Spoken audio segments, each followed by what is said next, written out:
Olá, hoje nós vamos falar nesse vídeo sobre as estruturas de decisão if e suas combinações mais simples, tá?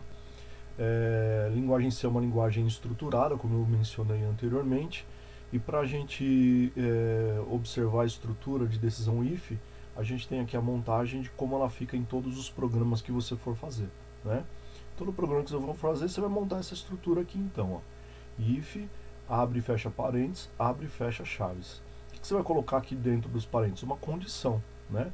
Essa condição aqui é uma pergunta que você vai fazer, né? O botão está apertado, o sensor está atuado, a lâmpada está acesa e assim por diante. É uma condição que você vai colocar aqui dentro, tá? Na condição devemos usar dois sinais de igual, pois estamos fazendo uma comparação, tá? Então, exemplo, botão está apertado, seria botão igual a 1, é o que a gente vai colocar aqui dentro, tudo bem? Aqui entre as chaves é a execução de um bloco de instruções e ou funções. Então tudo que eu colocar aqui dentro, inclusive eu posso colocar um if dentro do outro, né, vai ser executado mediante a essa condição, né? E olha lá, ó, para que o bloco de instruções seja executado, a condição precisa ser verdadeira. Essa condição aqui. Então, se ela for verdadeira, né, vai executar esse bloco aqui. Se não for, ela simplesmente passa direto. Tudo bem? Então, como é que eu leio essa estrutura? If em inglês significa se. Então, se a condição que está aqui dentro for verdade, eu executo esse bloco. Se não, ele passa direto. Tá ok? Vamos ver como é que fica aí o fluxograma relacionado com essa estrutura aqui. Então, vamos lá. Eu fiz o fluxograma dessa estrutura, então, botão está apertado? É uma pergunta que eu fiz, né? Eu usei aqui, ó, um fluxograma de pergunta, né? Uma fluxograma de decisão, né? Se tiver apertado, se sim, ele vai seguir esse caminho. Se não estiver apertado, ele vai pular. Ele vai seguir esse outro caminho, né? Então, se sim, ele vai executar uma ação de ligar o LED, e se não, ele não vai executar nada, né? Então, olha só, esse fluxograma aqui está diretamente relacionado com esta estrutura em linguagem C, né? Então, olha só que interessante, eu montei a estrutura aqui primeiro, if, abre e fecha parênteses, abre e fecha chaves. Aqui dentro eu coloquei a condição. Qual é a condição? Qual é a pergunta? O botão está apertado? Né? Então aqui eu coloquei botão igual a 1, né? Devemos usar os dois sinais de igual, pois estamos fazendo uma comparação, igual eu disse no slide anterior, né? E aqui, se for verdadeira, se o botão estiver apertado, ele vai entrar e vai executar aqui. Vai fazer o quê? Vai ligar o LED. O que é ligar o LED? É colocar LED igual a 1. Não podemos esquecer que aqui é uma atribuição. Olha aqui o bloco de atribuição, ó. Aqui é uma atribuição. Na atribuição nós usamos ponto, vírgula e um único sinal de igual, porque nós estamos colocando 1 numa posição de memória chamada LED.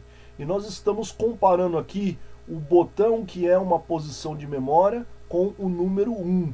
Como é que é isso? Vamos recordar então como é que funciona isso aí. Então olha lá, ó, vai recordar, eu tenho aqui a memória de dados, tenho a área do usuário, onde só o usuário lê e escreve, tenho os registradores de função especial, né? Eu até coloquei aqui, ó, memória de dados SFR, igual eu coloquei no vídeo anterior lá, né?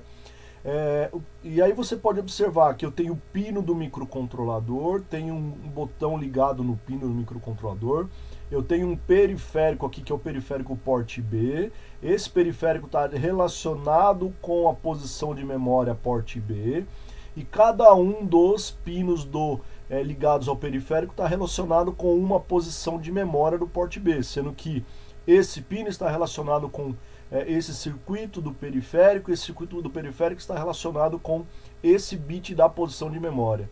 Esse pino está relacionado com esse circuitinho do periférico, que está relacionado com essa posição, esse bit dessa posição de memória, né? Lembrando que em cada um desses bloquinhos que nós temos aqui, nós temos um circuitinho que vai converter o sinal da memória para a saída ou o sinal do pino para a memória, tudo bem?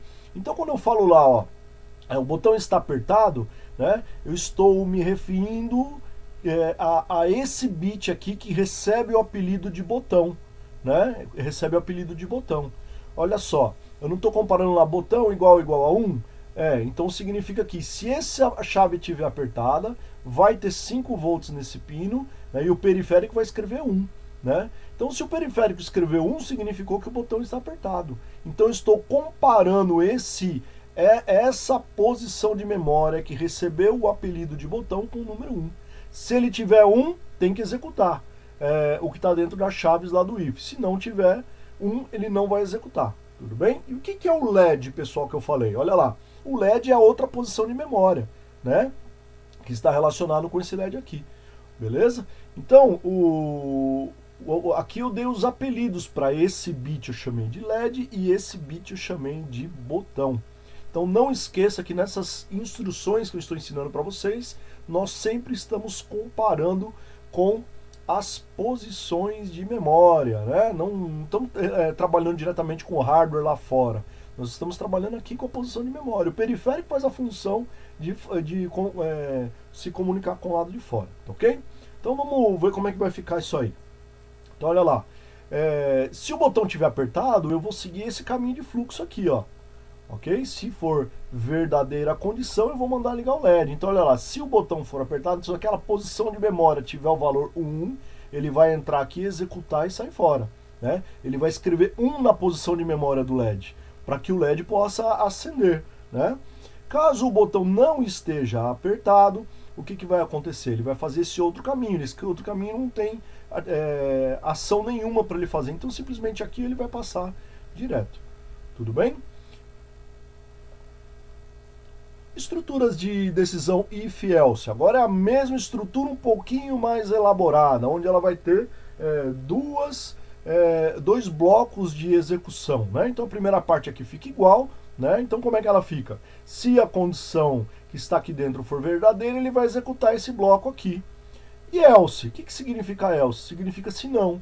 Então, se essa condição não for verdadeira, ela não executa esse bloco e sim vai executar esse outro bloco de instruções aqui embaixo. Né? Então, olha lá. O fluxograma para essa estrutura que a gente viu anteriormente é esse fluxograma aqui, né? Então vamos lá, tem dois caminhos, tem esse caminho e esse outro caminho. Então se o botão estiver apertado, ele vai mandar ligar o LED, né? Ele vai fazer esse fluxo aqui. Se não estiver apertado, ele vai mandar desligar o LED, vai fazer esse outro fluxo aqui. Ok? Então vamos lá, como é que fica a estrutura? Igual a gente colocou lá o if, abre e fecha parênteses, abre e fecha chaves, else, abre e fecha chaves. Né? Aqui dentro eu coloquei a condição, essa condição que está aqui dentro. Dentro desse primeiro bloco aqui eu coloquei o resultado da decisão que seja verdadeira, né? A resposta da pergunta que seja verdadeira. E dentro desse outro bloco aqui eu coloquei a resposta da pergunta que é falsa. Então vamos lá, se o botão estiver igual a 1, então se a posição de memória apelidada de botão tiver 1 lá, né, for igual, se for verdadeiro, ele vai entrar e executar o LED. Ok? Vai fazer LED igual a 1 e não vai executar de baixo. Ok? Agora, se o botão não estiver apertado, ou seja, aquela posição de memória lá apelidada de botão for igual a 0, então isso aqui não é verdade. Ele vai pular esse bloco aqui, vai entrar no de baixo e dar sequência. Ok? Nós temos aí mais uma combinação da estrutura de decisão if, que é o if e else if, onde nós temos duas perguntas aí, né? Então o que significa else if? Se não, se. Então, olha lá, se a condição que estiver aqui dentro for verdadeira, eu entro e executo esse bloco de instruções. Se não for verdadeira, ele entra aqui e pergunta. Se essa condição for verdadeira agora, ele executa o outro. Se ela não for, eu também não vou executar. Né? Como é que fica isso aí, então? Olha lá, ó. Esse aqui é o fluxograma daquela estrutura vista anteriormente. Então, eu tenho 3 caminhos. Se o botão estiver apertado, se o botão não estiver apertado e o sensor estiver atuado, e se o botão não apertado e o sensor não atuado, eu não faço absolutamente nada. Né? Então olha lá, se o botão está apertado, então se a posição de memória que tem o apelido botão tiver igual a 1, eu entro aqui nesse bloquinho, faço o LED igual a 1 e saio fora. Pronto. Agora, essa segunda opção aqui, ó, essa segunda condição, né? Se o botão não está apertado, ó, o botão não está apertado, Aí ele chegou nessa segunda linha, ele perguntou, o sensor está atuado? Ou seja, eu vou ter uma outra posição de memória com o sensor ligado lá no pino do microcontrolador. Por exemplo, lá no RB2, eu coloquei um sensor lá, né? Então eu vou ter mais uma posição de memória, a posição RB2, que ela vai estar relacionada ao sensor do lado de fora. Então, se naquela posição de memória tiver o nível lógico 1, então vai ser verdade essa condição, então ele entra e executa essa função. Então ele faz LED igual a 0. Se não, ele sai fora, né? E a terceira condição é exatamente essa daqui, ó. Se eu não tiver botão apertado, nem o sensor atuado, eu não faço absolutamente nada. Ou seja, essa condição é verdadeira, é falsa, desculpa, né? Essa condição é falsa, daí eu não vou fazer esse primeiro bloco.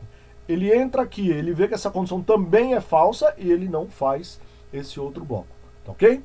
Bom, estão aí então